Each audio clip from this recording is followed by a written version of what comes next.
Welcome. My name is Stephen Rose, and today we're going to be talking about Microsoft Teams. Specifically, you're now ready to deploy Microsoft Teams and all the things that you should think about, great tips and tricks that you want to use before, during, and after deployment. If you have any questions, feel free to reach out to me at Stephen L. Rose on Twitter, and make sure to check out aka.ms/teams-remote work for our weekly webcasts on everything Teams. Our agenda, we'll talk about the envisioning phase. We'll then talk about end user planning, deployment prep, the actual deployment process, how to secure after you've deployed, and doing adjustments to make sure that people are having the expected experience. Where to start? I recommend, when possible, and I know that this doesn't always work because sometimes you're told, hey, we need to have Teams rolled out by next week. But in a perfect world, in a best scenario, you really want to start 45 days out with the envisioning phase. We'll go through each one of these step by step. 15 days later, about day 30 out, you're at your end user planning and preparation, making sure that end users understand what's going to happen and what's expected of them. Day 15 out, you're prepping for deployment, getting ready for that. Day 0, you're deploying. After 15 days, you're going to make certain adjustments, same after day 30. And like I said, we'll walk through all of those. So let's start at the day 45 envisioning phase. All right, at day 45, we're in our envisioning process. This is where you take a look at things like OneDrive, SharePoint, and Office 365 groups, and you want to think, hey, how are we going to manage all of this? SharePoint, and here's my best practices and thoughts, is take those X drives, J drives, etc., and move those to SharePoint, that marketing drive, that HR drive. Take the individual data, use the folder redirection feature in OneDrive to redirect my docs, desktop, photos to OneDrive. Maybe not photos, but I would probably do the other ones, unless you're a marketing agency or a creative where photos is part of that. But what that's going to do is now put that available and make that into the cloud, which means it's now available on every device securely. But it's now going to give you the setup that you need for step 3, which is compliance, e-discovery, auditing, and reporting. Once that information is in the cloud, you own it. And you can pick, once you choose where that data is stored, how are we going to manage compliance? How are we going to manage e-discovery?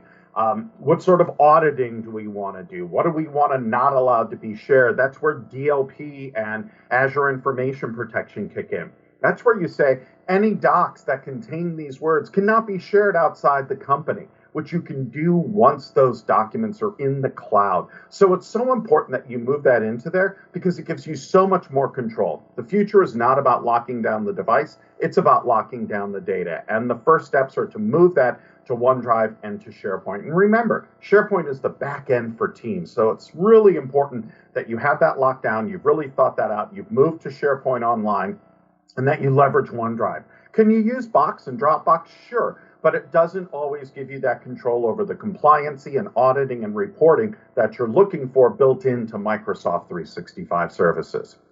The next step is to figure out who is allowed to create and manage Teams. What you don't want is something called team sprawl. Team sprawl is when everybody's allowed to create a team. And the problem that runs into that is everybody does create a team. And then you end up getting duplicative teams and people that are members of 100 teams. And you know what happens when you're a member of too many teams? You just don't really pay attention very much anymore. So saying these are the people who can create teams. These are the people who are allowed to manage and add users and change permissions and maybe let external users into those teams should be really thought about. And those should be people who are well trained and made part of your Teams Champions program, which I'll talk about in a little bit. Are you going to allow guests and external users into Teams? How are you going to do that? Is that going to be with Azure B2B? What is your authentication method? We recommend a zero trust model, and that's something which we have some great sessions this week that you can take a look at that will dig into that, but kind of keep that in mind as you're going through that. Third-party apps. We support hundreds of third-party apps from Salesforce to Jira, etc. Adobe. How are you going to bring those in? When are you going to bring those in? Making it part of that Teams Chrome really helps users to be more productive so they're not switching back and forth between apps, but making that move from a standalone to now a tab within Teams and who can add that and manage that and leverage that is going to require some thinking. And finally, network optimization. We have some great sessions and some awesome new MS Learn content on network optimization, but you need to think about things like data traffic and peer-to-peer real-time and conferencing real-time now that you're bringing in audio, video, and desktop sharing, OneNote synchronizations, files uploads, signing for presence, chat, downloads, all of that. You really need to think about that on A, how are we optimizing for this, and B, how are we doing it securely? Moving on to day 30, now it's time to start getting everybody geared up. And that starts with help desk training. Adoption.microsoft.com has a ton of great resources to help your help desk get up to speed and get ready and to become those champions to help your end users. For end users, I really recommend that you sit down and let people know why you're changing. People are naturally resistant to change. They don't like change. So thinking about and letting people know this is why we're moving to Teams. This is how it's going to help us. Our goal is to allow you, whether you're in the office, working from home, remotely, or in a hybrid situation, to be able to work from anywhere, on any device, iPad, Windows PC, Linux, which we support, on an Android tablet, etc., and to be able to do that securely. And Teams allows that. We're also going to reduce the amount of sign-ins and applications you have to use by putting those into Teams, making it so once you're signed in, everything is there and you're aware and better able to collaborate. And that's really important, but if you don't go up a level and have your C-level executives buy into the sign-off and practice what they preach, it won't be successful. 2 out of every 3 deployments are unsuccessful when it comes to adoption because the leadership did not practice what they preach and actually use it. It is so important that at that 30-day time point, they tell people, hi, we're switching, and here's why. Here's what it's going to do for us, that they are using the product and using less email and using Teams as a way to collaborate, that they are turning on their cameras, because if they're not turning on their cameras, no one else does. If I'm in a meeting with my boss and she turns on her camera, or her boss's boss is in that meeting and he turns on his, I turn on mine, no matter what. So it's important that they lead by example. And if they do, that will get other people following in. And we know, and we have tons of data, that meetings when people turn on their video are far more productive, far more engaged, and people can't be multitasking while that's on, or at least it looks a little more obvious when they are. Figure out how you're going to support your users. Are you going to be building a training portal?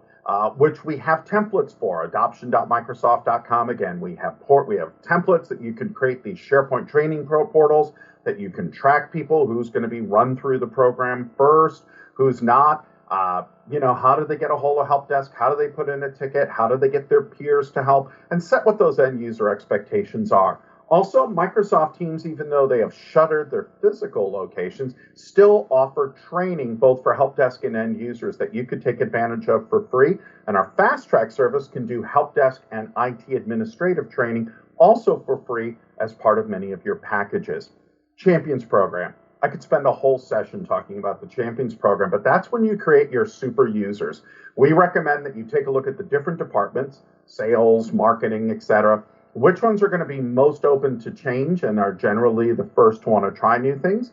Create some champions in each department, but start with that one. And those are the people who everybody looks to for answers within the department. Let's say it's HR. Your HR marketing champion is going to be the one who's been through the training, knows how to use the product, and can say to somebody, no, that does work, and here's how we're doing this now with Teams.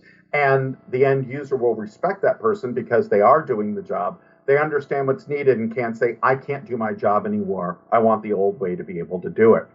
Speaking of the old way, don't just remove the software. Do a planned phase out of the technology. So have both of them sitting on the desktop at the same time. Maybe virtualize your previous technology, running maybe in AppV or a virtual desktop, or run it as a virtual application, and have Teams there so that both can be run simultaneously on the same device. Since one's virtualized, it's sitting in its own sandbox container. So people can still run things the old way, but while training and learning can use the new product. And then on the day, 6 months later, when you say this is going away and you have to be over and people feel comfortable, you can remove it from that desktop easily without creating any issues.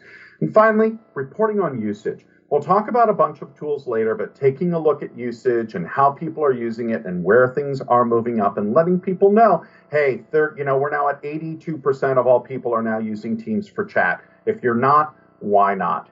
And it's also important to remember that we have 4 generations of users that are working together, from baby boomers all the way down. We have people who only see email as the way to communicate, and people who use chat as their preferred way of communication and really only see email as a way of saying there's donuts in the break room.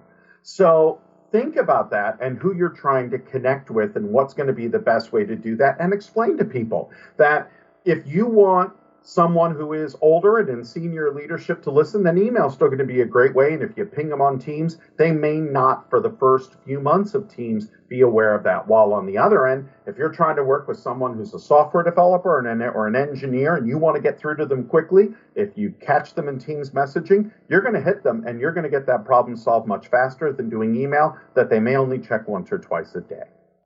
15 days out, it's now figuring out how you're going to roll this out. You just don't roll it all out at once, even though you're rolling out the software.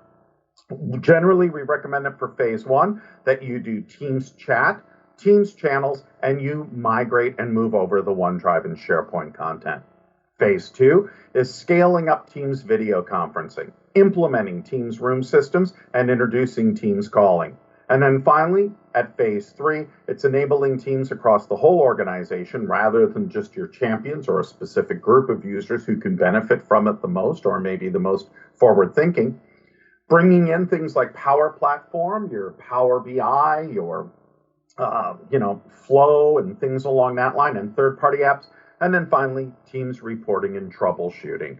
So even though you're rolling out the software, tell people, hey, for the first 30 days, we're only going to be using chat and channels. We're not going to be moving over the conferencing portion yet. You're still going to use whatever it is that you're using for that, but figure out how you're going to roll that out in waves.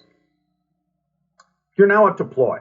So it's important to understand that starting with version 1902, Teams is part of the Microsoft 365 app install. So if you're installing the 1902 build or above, Microsoft Teams is part of it. So simple click to run or an MSI package is going to be just fine.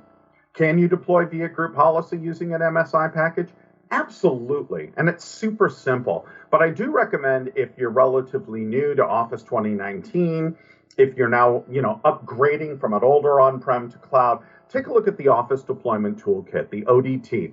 The ODT is a free command line tool that you can use to download and deploy the click-to-run versions of Office apps. And it is so incredibly simple to use. So first of all, just go to your favorite search engine, type in Office Deployment Toolkit, ODT, and you'll get it. It's command line, so it's super simple. Let me show you how easy it is to use.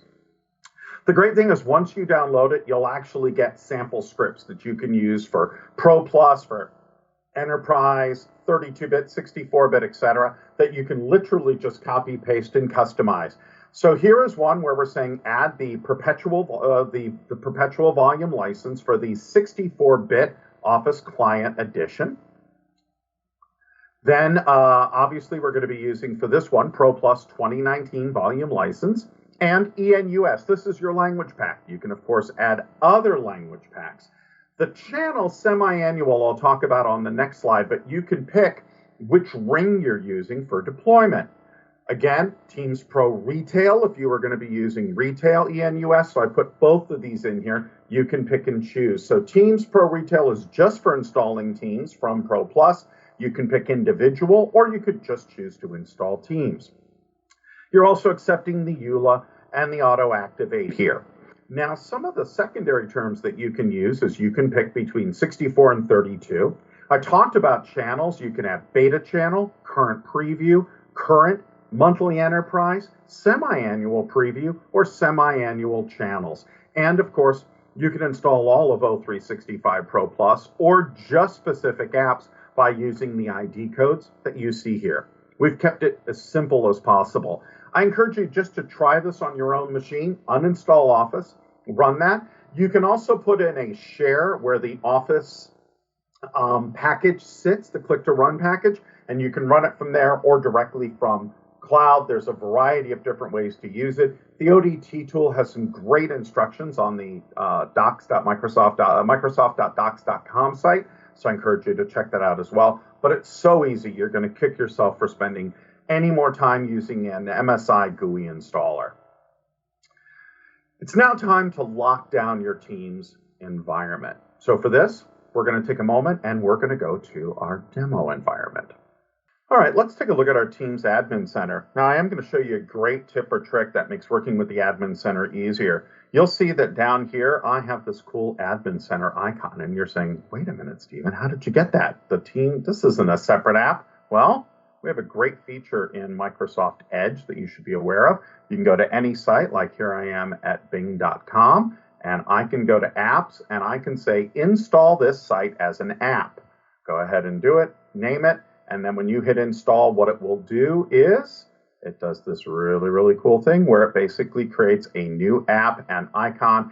And what I really love about this is it stays sandboxed so that you don't need to keep relogging in. I also use this as a way to work in multiple teams, domains, and from different organizations simultaneously, and each one will give you its own pop-up. So there's my cool tip and trick.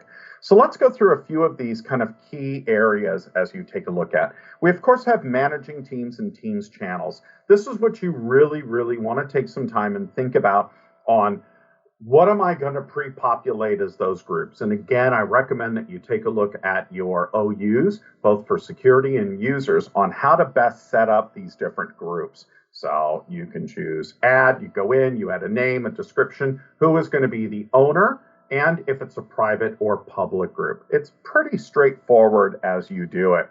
And then once you go in, you're able to pick who all those users are, what channels they have, and then this is important, what settings. And we'll talk about those settings in just a few moments.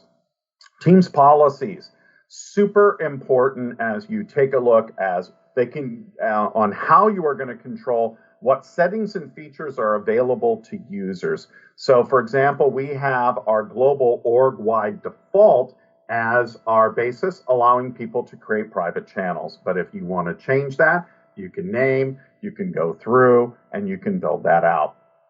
Locations, you can pick reporting labels and things along that line. And of course, a simple place to add users where you can take a look at what policies have been assigned to that user, if they're allowed to we can edit this, if they're allowed to make voice calling, what their call history has been, what their voice changes have been, and how things are being directed or redirected. And we can even take a look, reset pins, things along that line that are pretty important to be able to use. Let's go into meeting policies. Meeting policies are incredibly important as you start to think about the different types of devices, whether you have kiosks, restricted access, no access, etc. But I'm going to call this one test policy. And these are the general settings. Do I want to allow meet now in channels? Can I just go to somebody saying, hey, we're chatting, I just want to meet now, and there's that button put there. Allow the Outlook add-in. This is what says Teams, where when they're creating a meeting, you hit the Teams button and it automatically adds that Teams information. That can be great, but if you're still using let's say Skype for Business, you're not going to want to put that in just yet because that could create some confusion.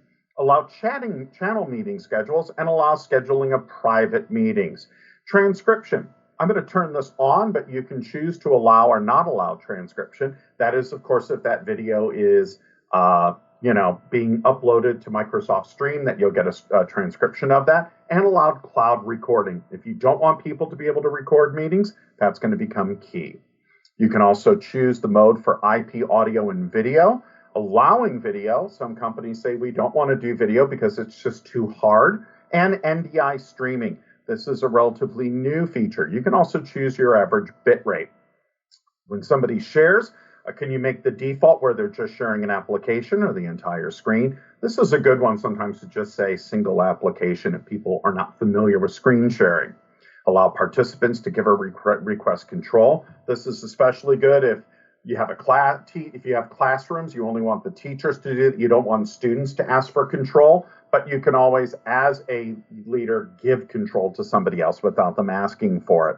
PowerPoint sharing, whiteboards, notes. Let anonymous people start a meeting. With this turned off, this means that An anonymous person cannot. I have to go into the meeting and then let them in and take a look at each person. Roles that have presenter rights, you can choose what those levels are. Automatically admitting people, we can say only people within our organization or our own organization and organizations that are part of our federation. You can allow dial-in users to bypass the lobby. You can meet now in private meetings. Live captions are disabled, but users can, of course, say, I would like live captions, or you can turn that on as part of a D&I initiative, or just to make meetings easier for people to see and understand. And, of course, you can enable or turn off chat. As you take a look at the various meeting settings, this can enable what those logos are going to be, what your QoS, quality of service markers, are going to be, and the key ports that you're going to be using for sharing audio, video, and screen sharing. Live events is a relatively new feature. This is a one-to-many event. So here's where you can set up those policies. We have whole sessions dedicated to Teams live events, so I'm not going to go through those policies at this time. Messaging policies. As we take a look at this, we can choose that owners can delete sent messages. This is a good one to turn on in the beginning, just because people will be testing things and don't want it to stay there. If people can delete sent messages, again, this can be overridden by a retention policy. Edit sent messages, read receipts. Now, this can be done either user-controlled or turned on for everybody. That's what puts that little eye icon next to a meeting that has been, a message that has been read. If chat is enabled, if you don't want people to be allowed to use GIFs, memes, stickers, I like URL previews, but some people don't want it there because, again, it's using up additional bandwidth. Translate messages, that translate feature underneath. Allow immersive reader for viewing. Send urgent message using priority notifications. This is the notification that comes up and says, hey, you got a message, and it bothers you every few minutes to let you know that you've in fact gotten a priority message, and will bust in on that person. So again, that may be something you give to some users like managers, but not to end users. Or if you have a help desk, maybe they, anything they do will go through and they're the only ones who can push that out. Mobile devices, display favorites channels above recent chat. You can pick how that comes down. Remove users from group chats. I can pick to say I want this person out because these are temporary workers or things along that line. And of course, suggested replies. Team apps, this is where we can manage our apps and choose our setup policies. These are for all the other apps that you're going to be bringing in. Which third-party apps are allowed, not allowed, can be loaded, can be brought in, who has access to them, and who doesn't. Policy packages, I love policy packages. And if you are a member of any one of these types of groups, policy packages are critical. For example, we have a bunch for education going from secondary and primary up to higher education. But let's say you're a small or medium business user without business voice. You can simply click this and take a look at the policy, and it will automatically set up what is the best policies for you based on your business. It's super great. I encourage you to check it out. Those usage reports I was talking about earlier are here, where we can select a report. I want to see apps usage, which PSTN minutes, Teams device usage, live events usage, Teams user activity. I can select a date range. There's not going to be much here because it's a demo account, but I would see the different people, how many calls, how many meetings, and of course I can bring this out to Excel and bring that into Power BI to create really powerful reports that shows uptake, who's using this and who isn't. My org-wide settings are the most important. External access is one of the biggest ones, where we can pick domains and either say that these domains are allowed or not allowed to be a part of Teams and Skype business user communication. If you've set up policies with Skype, many of these policies will come over, but you do want to double check. Guest access. This is always a big one. And again, a lot of it depends on the method, but you can allow guest access users in Teams. And once they're in, are they allowed to make private calls? Can they share video? What is that mode going to look like for them? Can they delete sent messages? Can they use chat? And all of these other things. So again, we've been through this, but it's important to understand and think about what you want to allow guests to use and not do. Team settings, such as email integration, your cloud storage options. So who can use tags, what some suggested tags are. Email integration, allow users to send email to a channel email address. This allows them in Outlook to send something that is then posted in Team and seen by all the users in Teams. This is especially good if you're dealing with customer emails or things along that line that you want to share. Hey, I got this email from a customer today. How are we handling and responding this rather than cutting and pasting and bringing it in? You can also choose which channels to accept email from based on the SMPTE domains. You can turn on and off file sharing for Citrix, Dropbox, Box, Google Drive, and Ignite. And of course, we support SharePoint OneDrive. You can show the organization tab in chats. This allows you to click on a user and see where they sit within that organization, taken from your Active Directory. Require a secondary form of authentication to access meeting content, where you can do full or partial access, where it can be a PIN, or resource accounts can send messages. This is important if you're booking a room and it can say, I'm sorry, that room is booked. Things like that. So allowing how devices interact and how you're leveraging them. This could be anything from a Surface Hub to a team room calling. And then, of course, how to be able to search by name within. I'm not going to go through Teams upgrades. We can, of course, set our holiday calendar so we can bring that in. We can add a new date. We can pick a date, and we are going to say that September the 1st at, 12 a.m. till September 2nd at 12 a.m. That is now going to be a holiday, and this is going to be called Stevens. That's a really bad way to spell my name. Stevens Holiday Brawl. So I'm now creating a brand new holiday for everybody. Everybody now gets September 1st off, and that's going to be our new holiday. So that will be marked on all those calendars, and it will say this is a holiday. Are you aware that things are off? And I can edit what those columns are and bring that in, which is great. And then resource accounts. We talked about that if you're adding Teams calling rooms, Surface Hubs, etc. We have some great tools in planning, both the Teams Advisor and the Network Advisor. These are step-by-step that will go through and talk about the workloads you're rolling out, how to start, and how to bring that forward as you move in. It's a really great tool that I encourage you to check out, as well as the setup, the Network Planner, which will help you go through and help you determine what the best requirements are. And then, of course, we have a call quality dashboard, which will open up in a separate tab, but that will go through and tell you the quality of your calls.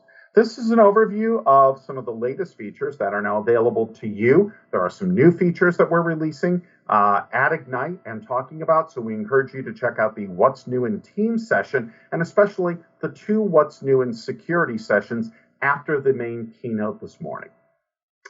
Back to our deck and next steps. All right, hopefully that demo was super easy and simple to figure out, and we encourage you to go into your own admin console and start to play with this and get used to this.